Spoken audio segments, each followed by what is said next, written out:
I've been exceptionally curious about exactly what happened with you since I was out of sync with the entire world for a good long time. But I did know that you left the New York Times to start on your own, start as an independent journalist on Substack, and that's quite the a turn of events, let's say, especially given that Vanity Fair called you the Times star opinion writer.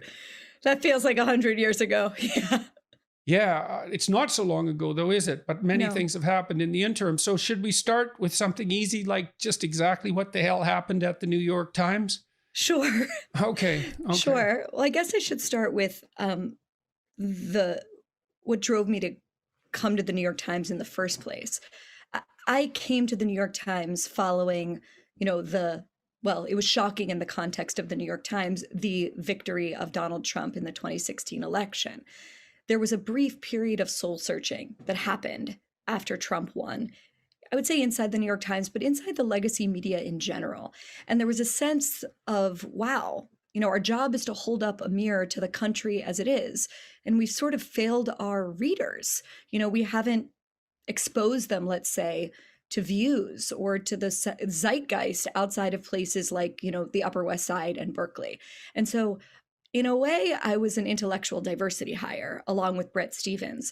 I had been at the Wall Street Journal editorial page for years in two different stints. And as viewers may or may not know, the Wall Street Journal editorial page is conservative. Its motto is free people, free markets. And I was always the squish in the context of the journal's editorial page. I was always like on the leftmost flank. So you were a diversity hire at the Wall Street Journal as well. I've always just been on a fringe in one place or another. Yeah. And I think weird to be fringe and in the center. Well, not weird. I feel like that's increasingly where anyone who's in the center is these days. You're politically homeless and you're sort of forced to choose between one side or another.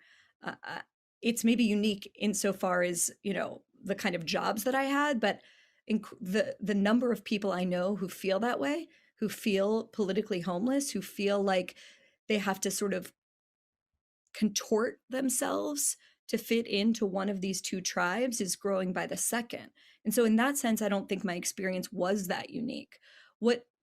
So anyway, I get to the New York Times and I want to be clear, like, I didn't go into the New York Times naive. I had read the paper for years. I saw, what's obviously its liberal bias, but I felt fundamentally like the paper was still trying to adhere to what it claims to be all about in its mission statement, pursuing the truth, even when it's hard. The famous ad that the Times has, the truth is hard.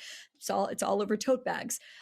Striving for objectivity. That tells you how hard it is. Right, exactly. Striving for objectivity, even though we know none of us are objective. Telling people the truth, even when it's inconvenient. So, right, still nested inside this idea that journalists, for example, could represent a viewpoint that was actually objectively true rather than inevitably expressing their association with an arbitrary power structure.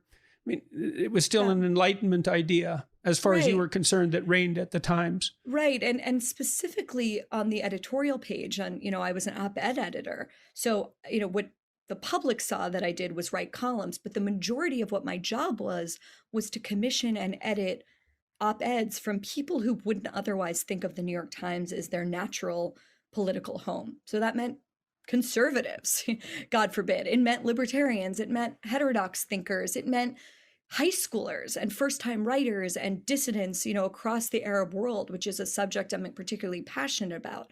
So my job was specifically to expose our readers to views that would not otherwise naturally appear on the op-ed page of the New York Times. Okay, and that was an explicit condition of your hiring. Everyone knew that to begin with. That was my job description.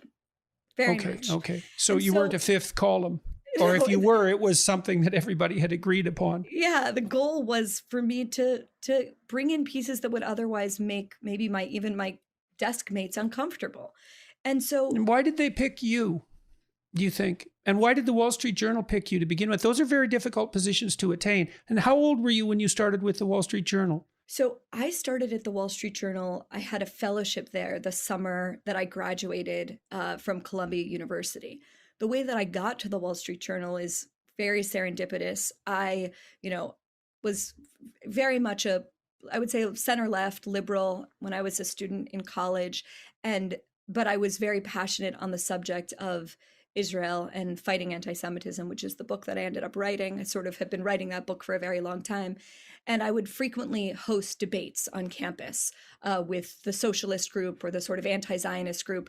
And there was an older gentleman that would come to some of my events.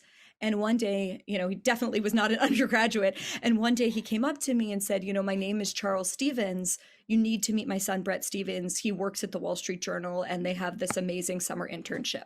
I had never really heard of Brett. I had never heard of the Wall Street Journal, but that was how I ended up getting there. It started with a summer internship called the Bartley Fellowship that's still in existence today.